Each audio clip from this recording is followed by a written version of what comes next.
This is going to be a pretty quick video over upgrade and migration in central administration. So if you go there and click on your upgrade and migration button, it's going to take you to a page that kind of details out what you're able to do in the farm as far as upgrade and migration goes. So the first option under the only bullet point you have is upgrade and patch management. The first option is convert farm license type. If you're running SharePoint Foundation, you can go in and you can see we have SharePoint server with enterprise client access license. That is my trial key that I've entered. So if you have Foundation, it'll allow you to enter a product key and upgrade your farm license and be able to access more features. Those features that you can enable would be under enable enterprise features. So once you set up your and enter a new farm license key for enterprise or whatever, SharePoint Server Standard or Enterprise, then you'd go in and click on Enable Enterprise Features.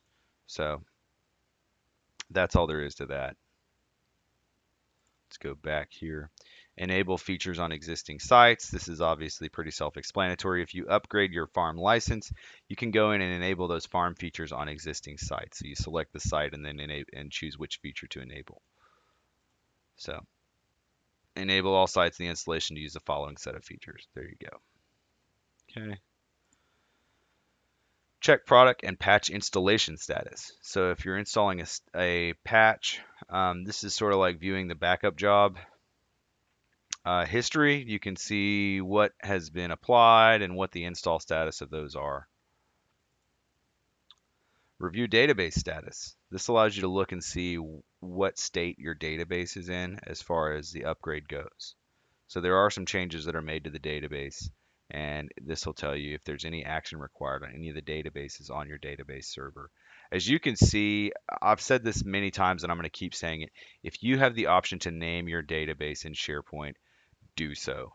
Because when you start looking at service application analytics reporting stored DB D6263AB56C 184D888AE 25DFC, okay?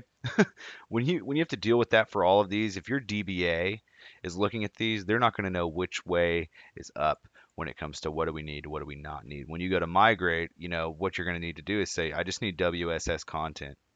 That's all I need. So, if you're migrating to another farm or something like that, or you want to move farms, you just copy your WSS content database. That's all you're going to need to do. So that's where it lets you see what databases you have. The upgrade status is whenever you are upgrading. I think SP1's coming out pretty soon, but whenever you're upgrading or enabling this upgrade and patch management, you're converting the farm license type. This will have the status of that job right here listed on this page. So that's all there is for upgrade and migration. I'll go in further detail on future videos, but I hope that was informative and gave you a good overview, and be sure to check out the other videos we have.